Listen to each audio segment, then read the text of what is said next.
के इस वीडियो में मैं आपको बताऊंगी CSS लैंग्वेज को क्यों यूज़ करते हैं, क्या होती है CSS लैंग्वेज और CSS लैंग्वेज में कोड कैसे करते हैं। हम शुरू करते हैं। बट इससे पहले मैं कहना चाहूँगी कि अगर आपने मेरी HTML वाली वीडियो नहीं देखी है तो ये आई बटन पे वो वीडियो आ रही है, तो प्लीज़ आप इसे जाकर देख लीजिए ताकि आपको ये CSS अच्छे से समझ में आए। तो हम शुरू करते हैं। Topics to be covered in this video: introduction to CSS, what is CSS, CSS क्या होती है, CSS का सिंटेक्स क्या होता है, why CSS मीन CSS को क्यों यूज़ करते हैं। CSS बेसिकली स्टाइलिंग के लिए काम में आती है। जैसे कि मैंने HTML में बताया था, HTML स्ट्रक्चर देने के काम में आती है, तो CSS स्टाइलिंग के लिए काम में आती है। CSS सेलेक्टर्स, CSS को कैसे सेलेक्ट करते हैं वो, और टाइप्स ऑफ CSS जैसे इनलाइन CSS, इंटरनल CSS और एक्सटर्नल CSS, 3 तरह की CSS होती हैं। तो मैं ये सब चीज़ें आपको बताऊंगी। CSS फॉन्ट्स क्या होते हैं, HTML क्लास एट्रीब्यूट क्या होता है, और CSS कमेंट्स कैसे लिखते हैं। कमेंट्स तो आप सबको पता ही होगा कि अगर हमें कुछ चीज़ स्पेसिफाई करनी है कि अगर हमने एक कोड लिखा है तो वो कोड क्या बता रहा है। अब कोडिंग लैंग्वेज हर किसी को नहीं समझ आती, पर हम अगर उसके आगे लिख देंगे कि ये हेडिंग है, हमने इससे हेडिंग डिक्लेयर किया है, तो वो उसके लिए उसको भी समझ में आने लगेगा वो कोड। इसलिए हम कमेंट्स को यूज़ करते हैं। तो हम शुरू करते हैं इंट्रोडक्शन टू CSS से। बेसिकली CSS होती क्या है? CSS stands for cascading style sheets. CSS की फुल फॉर्म होती है कैस्केडिंग स्टाइल शीट्स, और ये डिस्क्राइब करती है कि HTML एलिमेंट एक स्क्रीन पे या पेपर पे या वेब पेज पे HTML एलिमेंट्स हैं वो कैसे डिस्प्ले होंगे। जैसे कि HTML से तो स्ट्रक्चर ही डिफाइन होता है, पर हमें स्टाइलिश चाहिए कि हमें इतना ही साइज़ चाहिए एक हेडिंग का या कुछ भी, तो किस टाइप से HTML एलिमेंट्स जो हैं वो वेब पेज पे डिस्प्ले हों। तो ये काम होता है CSS का। और CSS saves a lot of work. CSS हमारा बहुत ज़्यादा काम सेव करती है, क्योंकि अगर हम HTML से स्टाइल करने बैठे तो ये बहुत टाइम कंज्यूमिंग है। मैंने ये आपको एक वीडियो बना रखा है, how to make your website attractive using HTML, अब वो देख सकते हैं। वैसा हम HTML से भी बना सकते हैं, पर CSS हमारा टाइम सेव करता है स्टाइल करने के लिए। ओके। और एक्सटर्नल स्टाइल शीट्स होती हैं जो CSS फाइल मतलब .css एक्सटेंशन के साथ सेव होती है। जो एक्सटर्नल CSS होती है ना वो, तो 3 वेज होते हैं CSS को HTML डॉक्यूमेंट में ऐड करने के। First is inline. उसमें क्या होता है, हम स्टाइल एट्रीब्यूट HTML एलिमेंट के अंदर यूज़ करते हैं। बेसिकली ये वही चीज़ है कि HTML से हम हमारी वेबसाइट को कैसे अट्रैक्टिव बनाएं। अगर हम HTML के एलिमेंट के अंदर स्टाइल एट्रीब्यूट का यूज़ करके कोई स्टाइलिंग दे रहे हैं तो वो इनलाइन CSS होती है। एक इंटरनल होती है, एक अलग से हैड टैग में स्टाइल टैग यूज़ करके, और फिर उसमें उसको पर्टिकुलरली एक अलग वे में डिज़ाइन करना। वो मैं आपको थ्योरेटिकली नहीं समझ आएगा, मैं आपको प्रैक्टिकली बताऊंगी, तो please be patient. External CSS एक अलग CSS फाइल बनाकर उस CSS फाइल को लिंक टैग की हेल्प से HTML से कनेक्ट करना, वो होता है एक्सटर्नल CSS। ठीक है। और ज़्यादातर हम एक्सटर्नल CSS यूज़ करते हैं क्योंकि वो हमें मतलब अगर हम फ्यूचर में कुछ चेंजेस करना चाहते हैं और हमें उस कोड को समझना है तो वो थोड़ा इजीली होता है, वरना बहुत ज़्यादा मैसी हो जाएगा सब कुछ। ठीक है। तो हम स्टार्ट करते हैं। हमारी नेक्स्ट थिंग है CSS सिंटेक्स। हम कोई भी सेलेक्टर्स मैं आपको बताऊंगी। तो CSS सिंटेक्स, पहले सिलेक्टर लिखते हैं, फिर हम कर्ली ब्रेसेस लगाते हैं, फिर हमें जो भी प्रॉपर्टी लिखनी है वो प्रॉपर्टी लिखते हैं, फिर कोलन लगाते हैं, और फिर उस प्रॉपर्टी की वैल्यू, फिर सेमी कोलन। फिर ऐसे ही जितनी भी प्रॉपर्टीज़ लिखनी है वो सारी प्रॉपर्टीज़ एक सेमी कोलन से सेपरेटेड होंगी, और हमें जितना भी स्टाइलिंग देना है हम वो यूज़ कर सकते हैं। ठीक है। तो पहले एक सिलेक्टर लिखते हैं, फिर कर्ली ब्रेसेस में जो भी हमें प्रॉपर्टी और वो वैल्यू उस टाइप से लिखते हैं। ठीक है। तो यही सब है CSS सिंटेक्स। और CSS क्यों यूज़ करते हैं? ताकि हमारा टाइम सेव होता है इससे, और ये थोड़ा मतलब अगर हम रीड करना चाहें, कोई उस प्रोग्राम को समझना चाहें तो वो थोड़ा इजी हो जाता है। ठीक है। तो यही सब है। ठीक है। और थोड़ा अच्छे से, थोड़ा ज़्यादा सुंदर हम CSS से हमारे वेब पेज को बना सकते हैं, इसलिए हम CSS का यूज़ करते हैं। CSS सेलेक्टर्स क्या होते हैं, अगर हम एक क्लास बनाते हैं तो हमें डॉट फिर क्लास का नेम करके उसे CSS को सिलेक्ट करना पड़ता है, उस स्टाइल को सिलेक्ट करना पड़ता है। और अगर हम एक ID बनाते हैं तो हैश का यूज़ करना पड़ता है और फिर ID का नेम। और अगर हमें पूरे वेब पेज पे ही स्टाइल देना है, जैसे पूरे वेब पेज का बैकग्राउंड कलर चेंज करना है, तो हम स्टार का यूज़ कर सकते हैं, ठीक है। और अगर हमें एक पर्टिकुलर एलिमेंट का स्टाइल देना है तो हमें उसमें सेलेक्टर यूज़ करना पड़ेगा, वो P सेलेक्टर, पैराग्राफ के लिए P, हेडिंग के लिए H1 H2 जो भी हेडिंग का है, और बॉडी के लिए आपको पर्टिकुलरली बॉडी का नाम देना पड़ेगा, वो चीज़ है। और जैसे 2 एलिमेंट का अब हमें P के भी लिए भी वही चीज़ चाहिए। और डेव एक टैग होता है जो एक हमें कंटेनर प्रोवाइड करता है, तो उसके लिए भी हमें वही स्टाइलिंग चाहिए। तो हम दोनों टैग का नेम लिखकर, दोनों एलिमेंट का नेम लिखकर, उन दोनों को कॉमा से सेपरेट करके और फिर जो भी स्टाइलिंग है वो लिख सकते हैं। अब आप ये समझे, थोड़ा आपको कंफ्यूजिंग लग रहा होगा, मतलब इसमें क्या है, आपको ये जो सेलेक्टर की जगह है, ये जो सेलेक्टर की जगह अगर आप एक एलिमेंट डायरेक्ट कर रहे हैं तो आपको एलिमेंट का नेम ही लिख देना है। जैसे पैराग्राफ या हेडिंग को आप डिज़ाइन कर रहे हैं, एक क्लास एट्रीब्यूट होता है, वो मैं आपको बताऊंगी। अगर आप एक क्लास बनाकर उसको स्टाइल दे रहे हैं तो आपको डॉट और फिर जो आपने क्लास का नेम लिखा है वो आपको लिखना है। और अगर आप एक ID बना रहे हैं तो आपको हैश और फिर ID का नेम लिखना है। और अगर आप एक फॉर एग्जांपल क्या पूरे वेब पेज का ही चेंज करना है तो आप स्टार, सिंपल सेलेक्टर की जगह स्टार लिखकर, मतलब यहाँ P जो लिखा है इधर स्टार लिखकर और फिर ये ऐसे स्टाइल दे सकते हैं। ये मैं आपको प्रैक्टिकली बताऊंगी तो आप थोड़ा कंफ्यूजन ना हो ये प्लीज़, ठीक है। तो अब हमारा नेक्स्ट चीज़ है वन सेकेंड, इनलाइन CSS, जो हम टैग के अंदर ही स्टाइल एट्रीब्यूट का यूज़ करके करते हैं। इसे हम ऐसे भी कह सकते हैं कि हम we are using HTML for styling our web page, okay.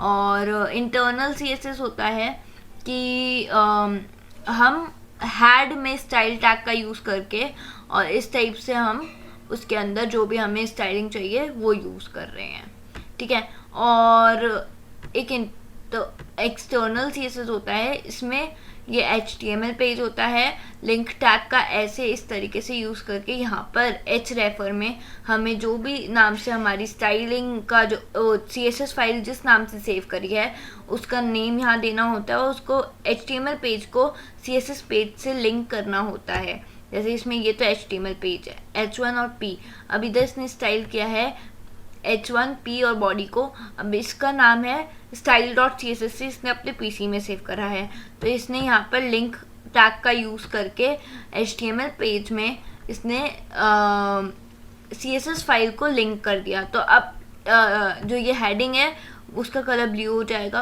और P का कलर, पैराग्राफ का कलर रेड हो जाएगा। तो देख लीजिए, हेडिंग के कंटेंट का कलर ब्लू हो गया और पैराग्राफ के कंटेंट का कलर रेड हो गया और पीछे जो बैकग्राउंड है बॉडी का वो पाउडर ब्लू कलर का आ गया, ठीक है। तो इसका ये आउटपुट है। और CSS फैमिली, ये सब मैं आपको फॉन्ट फैमिली मैंने ये सब बता रखा है, ये प्रॉपर्टीज़ हैं CSS की। तो CSS फॉन्ट में जैसे फॉन्ट फैमिली होती है, आपको स्टाइल चाहिए, जैसे इसमें भी बहुत सारे हैं। फॉन्ट फैमिली मतलब फॉन्ट किस स्टाइल का हमें चाहिए, और जैसे हम इसको सेलेक्ट करते हैं तो जैसे हमें ये फॉर एग्जांपल वी वांट रीवा टाइप ऑफ फॉन्ट या फिर पुअर रिचर्ड फॉन्ट, तो ये सब होता है, ठीक है। तो ये होता है फॉन्ट फैमिली, ठीक है। और फिर नेक्स्ट थिंग है फॉन्ट स्टाइल। फॉन्ट स्टाइल मतलब नॉर्मल चाहिए, इटैलिक चाहिए, बोल्ड चाहिए, ये फॉन्ट स्टाइल होता है। तो उसके लिए हम फॉन्ट स्टाइल प्रॉपर्टी यूज़ करते हैं और उसकी 3 वैल्यूज़ होती हैं, नॉर्मल, इटैलिक और ऑब्लिक, ओके। और फॉन्ट साइज़ की, फॉन्ट का साइज़ हमें कितना चाहिए, फॉर एग्जांपल ये है, ये फॉन्ट ही है, ठीक है। तो इसका साइज़ है 24+, अब हमें इसका साइज़ 32 चाहिए, तो इसमें तो हम टाइप कर रहे हैं, पर ये कोडिंग में कैसे करेंगे, हमारे वेब पेज पे किसी का साइज़ हमें चाहिए, तो उसके लिए देखिए इधर लिखा हुआ है font properties sets the size of the text, size set करती है। तो जैसा कि the values can be absolute, relative और सिंपल ऑन पिक्सल्स, पिक्सल का यूज़ करके जो भी हमें नंबर चाहिए वो, और फिर पिक्सल px जो यूनिट है वो यूज़ करके हम उस हिसाब से सेट कर सकते हैं। एब्सोल्यूट क्या होता है? एब्सोल्यूट ज़्यादातर नहीं यूज़ में आता क्योंकि ये थोड़ा जो ब्राउज़र है वो थोड़ा ढंग से इसे समझ नहीं पाता। रिलेटिव साइज होता है कि वो चारों तरफ से बाउंड्रीज टैग करके, साइज टैग करके उस हिसाब से उसकी प्रॉपर्टी है इसमें डिफाइंड है रिलेटिव में कि इस टाइप से प्रिंट होगा, ठीक है। तो इस टाइप से हम फॉन्ट साइज दे सकते हैं। मैं ये प्रैक्टिकली बताऊंगी सब कुछ, प्लीज़ टेंस्ड ना हुए और प्लीज़ एंड तक देखें ताकि आपको प्रैक्टिकली में सारा समझ में आ जाए। तो जैसा कि इसमें अब इसने बनाया है क्लास नोट, तो इसकी क्लास, ये जो H1 हेडिंग की क्लास है उसमें इम्पोर्टेंट जो टेक्स्ट है उसकी क्लास है नोट, मतलब स्पेन टैग की क्लास है नोट। तो स्पेन टैग में हमने कंटेंट क्या लिखा है? इम्पोर्टेंट। तो इम्पोर्टेंट का जो फॉन्ट साइज है वो 120 पिक्सल हो जाएगा और कलर जो हो जाएगा वो रेड हो जाएगा। इसमें हेडिंग का नहीं होगा क्योंकि हमने जो नोट क्लास बनाई है वो स्पेन टैग की बनाई है और स्पेन टैग में जो कंटेंट है वो सिर्फ इम्पोर्टेंट है। ऐसे ही हम क्लास बनाते हैं। अब जैसे आपने इधर भी इम्पोर्टेंट, इधर भी सेम क्लास लिए, दो HTML एलिमेंट की सेम क्लास हो सकती है पर दो HTML एलिमेंट की सेम आईडी नहीं हो सकती। जैसे कि एक क्लास में बहुत सारे स्टूडेंट्स की क्लास एक हो सकती है, ठीक है। तो किसी भी स्टूडेंट की आईडी सेम नहीं हो सकती, आईडी कार्ड सेम नहीं हो सकता। उसी तरीके से दो HTML एलिमेंट का या कितनी भी HTML एलिमेंट का क्लास सेम हो सकती है पर आईडी हर HTML एलिमेंट की अलग अलग होगी। इसलिए आईडी हम ज़्यादातर जावास्क्रिप्ट में यूज़ करते हैं, हम CSS में क्लास ही यूज़ करते हैं। तो क्लास कैसे डिक्लेयर करते हैं, आई होप आपको आ गया होगा। अगर नहीं आया तो अभी मैं प्रैक्टिकली भी बताऊँगी। तो मल्टीपल क्लासेस जैसे एक सिटी है, उसमें तो दोनों नोट थी, नोट और नोट, ठीक है। इसमें हमने दो क्लास डिफाइन करी, एक तो सिटी और एक मेन। तो सिटी क्लास तो है एक तो सिटी मेन क्लास है और एक सिटी क्लास है और एक सिटी क्लास है। तो मतलब सिटी मेन की सिटी और मेन दोनों क्लासेस के इसमें फीचर्स आएंगे, ठीक है। बट इन दोनों में सिर्फ सिटी क्लास के फीचर आएंगे, ठीक है। तो आप देख सकते हैं कि इसमें हमने दो क्लास डिफाइन करा है। तो इसमें लंदन में तो सिटी और मेन दोनों क्लास के फंक्शंस आएंगे कि ये सेंटर में भी अलाइन होगा और इसमें बैकग्राउंड कलर टमाटो कलर का होगा, कलर वाइट होगा इसका, और पैडिंग इसकी 100 पिक्सल होगी। पर जो इनमें आएगा इसमें सेंटर चीज़ नहीं आएगी क्योंकि इसमें इसकी क्लास जो है वो सिर्फ सिटी है। तो सिटी में जो हमने फीचर्स एट्रीब्यूट डिफाइन करे हैं वही इसमें आएंगे। तो ये सेंटर में प्रिंट नहीं हो रहे पेरिस और टोक्यो क्योंकि इनकी क्लास सिर्फ सिटी है। और लंदन की जो क्लास है वो क्लास है सिटी मेन, तो इसलिए वो सेंटर में भी प्रिंट हो रहा है और उसका बैकग्राउंड कलर रेड है और उसका खुद का कलर वाइट है, ठीक है। सो नेक्स्ट थिंग है CSS कमेंट्स।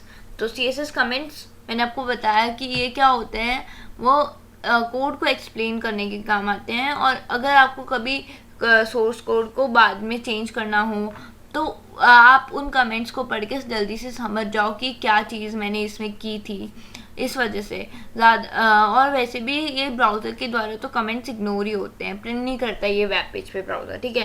और जो कमेंट होते हैं वो स्टाइल एलिमेंट के ही अंदर लिखे जाते हैं।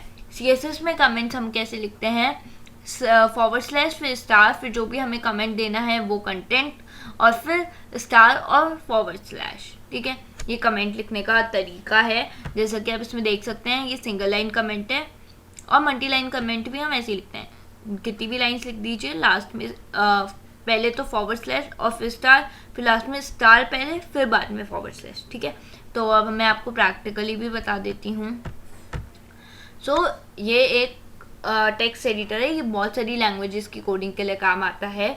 और इसको कैसे डाउनलोड इंस्टॉल करते हैं मैंने इस पे वीडियो बना रखा है, आई बटन पे वीडियो आ रहा होगा, तो आप प्लीज़ इसे जाकर देख लीजिए कि कैसे डाउनलोड इंस्टॉल करते हैं और इसे डाउनलोड कर लीजिए और प्रैक्टिस करिए।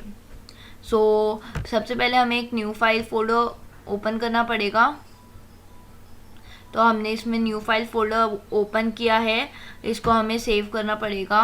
पहले सेव एज करेंगे तो हम CSS डॉट, आपको पता होगा HTML डॉक्यूमेंट को .html एक्सटेंशन के साथ सेव करते हैं, तो हमने इसे सेव कर दिया। आप कहीं पे भी अपने PC में सेव कर सकते हैं। तो अब हमें एक HTML चाहिए, तो ये इसमें प्री डिफाइंड है, ठीक है। मैंने अपने प्रीवियस वीडियो में इसके बारे में बता रखा है, तो आप वो देख लीजिए, ठीक है। तो अब इसमें हमने हेडिंग डाल दी है my CSS program, one second, program, okay. तो ये हो गया माई CSS प्रोग्राम, इसका टाइटल हो गया। उसके बाद हमने बॉडी में, मतलब हमें बॉडी का जैसे हम हमारे पेट के बारे में लिखते हैं, तो हमने इसका, हमें चाहिए एक वो हो, क्या हो, हमें एक बैकग्राउंड में कलर, तो हम सिंपली दे सकते हैं बैकग्राउंड कलर प्रॉपर्टी से, फिर आपको जो भी कलर चाहिए वो आप वैल्यू में लिख सकते हैं। पर अगर आपको मतलब एक डॉग का पिक्चर अपने बैकग्राउंड में लगाना है, जैसे कि इसमें हम बताते हैं कि अबाउट माई पैट, हम एक प्रोग्राम बनाते हैं, तो बैकग्राउंड आप यूज़ करिए।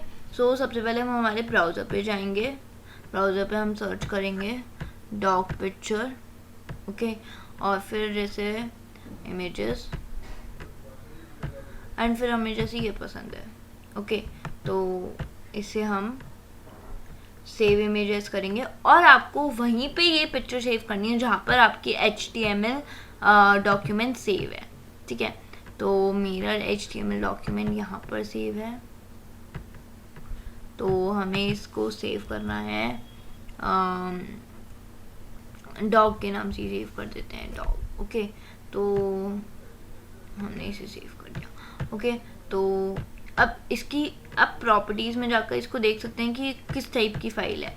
अब यह हमारी JPG फाइल है, वैसे आप प्रॉपर्टी राइट क्लिक करके फिर प्रॉपर्टीज़ में जाके आप देख सकते हैं ये JPG फाइल है, तो आपको .jpg एक्सटेंशन यूज़ करना पड़ेगा। अगर ये PNG होती तो PNG फाइल हम यूज़ करते .png। तो हम हमारे कोड में जाते हैं, बैकग्राउंड की जगह .jpg, ओके। तो अब एक बार आप इसे सेव कर दीजिए। तो अगर हमने इसे सेव करा है तो आपको अब अपने ब्राउज़र तो सॉरी अब जैसा कि पहले आपको उधर से जहाँ पर आपने सेव करा है वहाँ से आप अपना ब्राउज़र खोलिए। हमने CSS इस फाइल को सेव करा था, 1 second, it's taking time, open. So ये ओपन हो गया है, तो आप देख सकते हैं कि हमारे पास पिक्चर बैकग्राउंड में आ गई है, ठीक है। तो अब जैसे कि हमें इसमें लिखना है, एक हेडिंग देनी है, ठीक है, H1 हेडिंग देनी है, और हमें हेडिंग देनी है अबाउट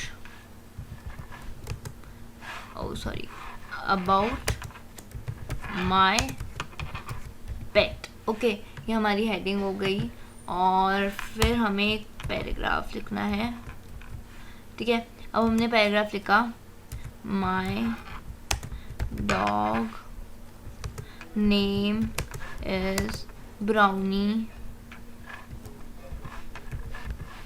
ओके। और जैसा कि हमने लिखा, he is 1 year old, he loves to play, he is a good dog, he takes care of me, I love him so much, he is very cute, okay. तो हमने ये लिखा, अब he is very cute, okay. हमने paragraph को close कर दिया। तो अब ठीक है, अब आपको इसको H1 को और क्लास को डिज़ाइन देनी है, मतलब थोड़ा सुंदर बनाना है। तो आप इनलाइन सीएसएस का तो एग्जांपल जैसे आप सिंपल एक स्टाइल दे दीजिए, स्टाइल एट्रीब्यूट स्टार्ट टैग में डिफाइन कर दीजिए। फिर आप प्रॉपर्टी दे दीजिए कि आपको कलर चेंज करना है, फॉर एग्जांपल आप कलर दे दीजिए, और फिर आप जो जैसे रेड कलर चाहिए तो रेड दे दीजिए, तो ये आपका कलर चेंज हो जाएगा। तो अब अगर आपको और भी स्टाइल देना है तो आप ऐसे नहीं दे सकते, तो ये बहुत टाइम कंज्यूमिंग हो जाएगा। तो इसलिए ये एक इनलाइन सीएसएस का एग्जांपल हो गया कि सिंपली हम जब स्टाइल एट्रीब्यूट को स्टार्ट टैग के अंदर ही डिफाइन करके फिर उसमें प्रॉपर्टी लिखकर और फिर उसकी वैल्यू लिखकर अगर हम देते हैं तो वो इनलाइन सीएसएस होता है। सो अब हमें स्टाइल टैग को यूज़ करना है। जैसे अगर हम इंटरनल सीएसएस की बात करें तो ये तो हमें ये सब नहीं चाहिए, ठीक है। स्टाइल टैग सिंपली हम डिफाइन करते हैं हैड टैग के अंदर, और फिर इधर जैसे मैंने आपको बताया अगर एक एलिमेंट को पर्टिकुलरली आपको डिज़ाइन करना है तो आपका सेलेक्टर उस एलिमेंट का नेम ही होगा। तो आपने H1 दिया, फिर कर्ली ब्रेसेस दिए, और उस कर्ली ब्रेसेस में जो भी आपको स्टाइल चाहिए, जैसे आपको टेक्स्ट अलाइनमेंट चाहिए तो टेक्स्ट अलाइन, ठीक है, टेक्स्ट अलाइन आपको चाहिए सेंटर, ओके। और अगर आपको फॉन्ट स्टाइल चाहिए STYLE फॉन्ट स्टाइल चाहिए इटैलिक, ओके, इटैलिक हमने फॉन्ट स्टाइल दे दी। और अगर आपको फॉन्ट साइज भी चाहिए, फॉन्ट साइज हमें चाहिए 50 पिक्सल, ओके, तो ये हो गया। अब ऐसे ही आपको P टैग को भी करना है, तो P टैग का यूज़ करके और फिर उसमें जैसे इसमें आपको टेक्स्ट अलाइनमेंट चाहिए, text align, okay, text align centre चाहिए, टेक्स्ट अलाइन सेंटर नहीं, टेक्स्ट अलाइन लेफ्ट चाहिए, ओके। और आपको इसका फॉन्ट साइज चाहिए, फॉन्ट साइज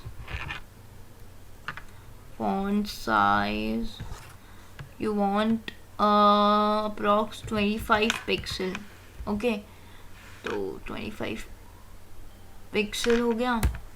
एंड आपको इसका कलर चाहिए, तो कलर आपने यूज़ किया, कलर आपको चाहिए for example you want green colour, not green colour, you want blue colour, okay. तो आपने ये किया, अब आप इसे सेव करिए। तो मेरे ब्राउज़र पे चाहिए, ब्राउज़र को रिफ्रेश करिए, तो आपको दिख रहा है कि ये लेफ्ट अलाइंड है, वो प्रिंट तो पूरा ही होगा बट वो लेफ्ट अलाइंड है। अब आपने इसमें इटैलिक यूज़ किया है, रेड कलर लिया है, तो ये इटैलिक प्रिंट हुआ है, सेंटर में प्रिंट हुआ है रेड कलर। तो अब देखिए हमारा जो इनलाइन सीएसएस है वो भी वर्क कर रहा है और हमारा जो इंटरनल सीएसएस है वो भी वर्क कर रहा है। तो वर्क तो दोनों ही करते हैं, बट थोड़ा as compare to inline CSS internal CSS is good और external CSS is more good than internal CSS, क्योंकि उसमें थोड़ा डेटा की रीडेबिलिटी, जो प्रोग्राम की रीडेबिलिटी है वो ईजी हो जाती है और थोड़ा मेसी कम हो जाता है, ठीक है। तो अब जैसे अगर आपको फॉर एग्जांपल फॉन्ट फैमिली भी देना है, आपको अपने इसका फॉन्ट फैमिली देना है, फॉन्ट फैमिली, ठीक है, फॉन्ट फैमिली आपको देना है सैंस सेरिफ, ओके। तो आप इसे सेव कर दीजिए और फिर आप अपने इस पे जाएंगे तो आपको इसका चेंज दिखेगा, ये तो चेंज हुआ है, आपको इतना क्लियरली नहीं पता पड़ा क्योंकि वो ज़्यादा चेंजेस नहीं थे। तो ये सब होता है, तो आप देख लीजिए थोड़ा अट्रैक्टिव कितना प्यारा लग रहा है, ठीक है। तो इस टाइप से हम CSS से कर सकते हैं। सो अब हम देखते हैं एक्सटर्नल CSS। एक्सटर्नल CSS में क्या होता है, एक न्यू फाइल बनानी होती है और इस न्यू फाइल को पहले सेव करना होता है .css एक्सटेंशन के साथ, और ये भी वहीं सेव होगी जहाँ पर आपकी HTML फाइल सेव है, तो अब आप इसे style dot C S S के नाम से सेव कर सकते हैं, style dot C S S, ठीक है। और ये वहीं पे सेव करना, वो पिक्चर भी वहीं पे सेव होगी जहाँ पर HTML फाइल है, CSS फाइल भी वहीं पे सेव होगी जहाँ पर HTML फाइल है। फिर जैसे कि अब ये वाला सारा स्टाइलिंग जो है ये ऐसे का ऐसा मैं Ctrl+C और यहाँ पर, ठीक है। अब ये सारा हटा देते हैं, ठीक है। उसमें एक्सटर्नल में आपको स्टाइल टैग का यूज नहीं करना पड़ेगा, आप डायरेक्ट ऐसा ही लिख सकते हो, ठीक है। और अगर जैसे आपको फॉर एग्जांपल क्लास का जो है, तो आपने एक कंटेनर बनाया, ठीक है। जैसे div टैग का यूज करके आपने कंटेनर बनाया, div टैग एक कंटेनर बनाने के काम आता है, ठीक है, और कोई काम नहीं होता div टैग का, ठीक है। जैसे कि आपने इसमें क्या किया है, क्लास बना दी इसकी डॉग, ठीक है। तो डॉग, तो अब इसमें क्या होगा, जैसे कि आपने चेंज कर दिया, इसमें आपने H2 हेडिंग ली, सॉरी H2 हेडिंग ली, और इसमें आपने लिखा अबाउट मी, इसमें आपने लिखा अबाउट मी, ओके। और फिर आपने इधर पैराग्राफ लिखा, P टैग का यूज़ किया, फिर इसमें लिखा my name is Anu Pravi, I am in 4th standard, I love to dance and shopping and traveling, okay, sorry, traveling, okay. I seriously love to shopping and traveling. Dance also I like, but not that much as compared to shopping and traveling.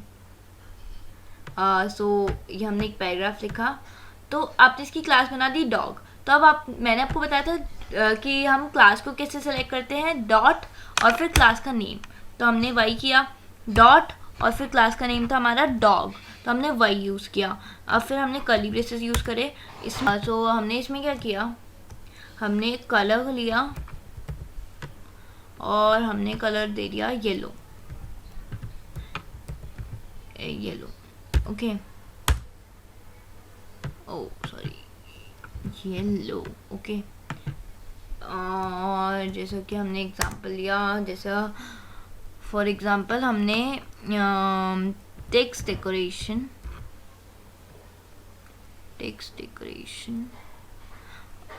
Underline, okay, ठीक है। तो हमने ये सब किया और हमें थोड़ा सा फॉन्ट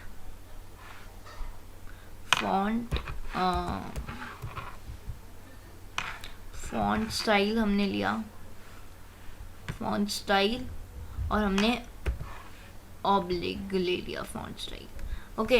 तो अब हमने इसे सेव किया।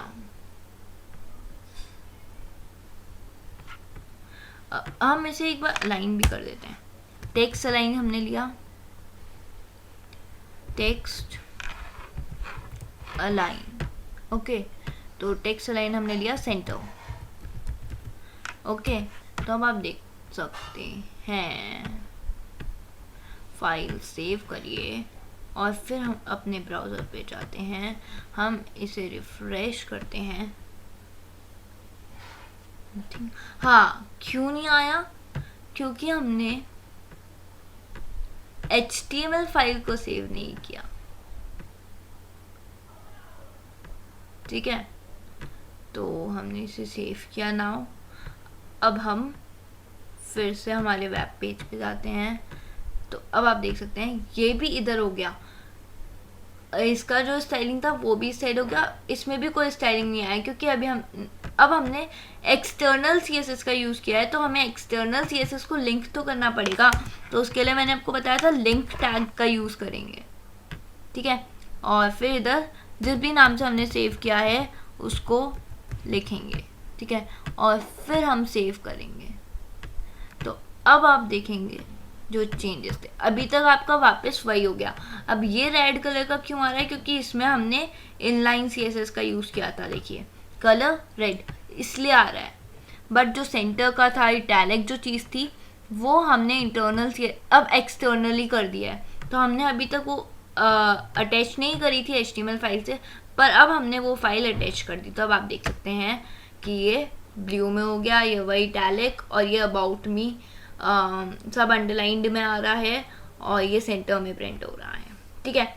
तो ये सब होता है। और हमने ये क्या किया था, डॉग मतलब ये हमने क्लास डिफाइन करके, ये तो एलिमेंट डिफाइन करके स्टाइल किया, ये हमने क्लास डिफाइन करके किया। अब अगर जैसे कि एक हमें वो लिखना है CSS में कमेंट कि ये क्या है, तो हमने एक कमेंट लिखा /* और फिर आपने लिखा कि ये कलर डिफाइन अ कलर, ठीक है, और फिर आपने वो स्टार करके, तो इससे हमें क्या पता पड़ गया कि इस लाइन से हमने एक कलर डिफाइन करा है। तो ऐसे हम कमेंट लिखते हैं। इसमें हमें अगर 2 लाइन का कमेंट लिखना है तो वो भी ऐसे ही लिखेंगे, जैसे text decoration means here we फिर हमने दूसरे लाइन में लिखा है डू अंडरलाइन। अब हमें इधर वही पहले स्टार और फिर स्लैश, तो आप देखिए ये चीज़ हो गई, ठीक है। तो ये कमेंट्स होते हैं। और फॉन्ट वगैरह मैंने आपको बता दिया, फॉन्ट फैमिली, ठीक है, कैसे यूज़ करते हैं, font style, font size, font style इसमें है, तो ये सब होता है, ठीक है। तो अब मतलब I think I have covered all the things. तो मैंने आपको सब कुछ बताया कि CSS का इंट्रोडक्शन की CSS क्या होती है, CSS सिंटेक्स क्या होता है, CSS को क्यों यूज़ करते हैं, CSS सेलेक्टर्स क्या होते हैं, टाइप्स ऑफ CSS क्या होती हैं, CSS font, CSS class attribute और कमेंट्स। सो आई होप कि आपको मेरा समझाना समझ में आया हो, और अगर आपको कोई भी डाउट हो तो प्लीज़ कमेंट सेक्शन में आप लिख दीजिए, मैं आपका हर डाउट का आंसर दूंगी। सो if you like the video, then please hit the like button and please subscribe my channel if you haven't done yet, so that you can get the notifications of my new video. And अगर आपको video पसंद आया तो please share with your family and friends. So thank you so much guys for your time and support.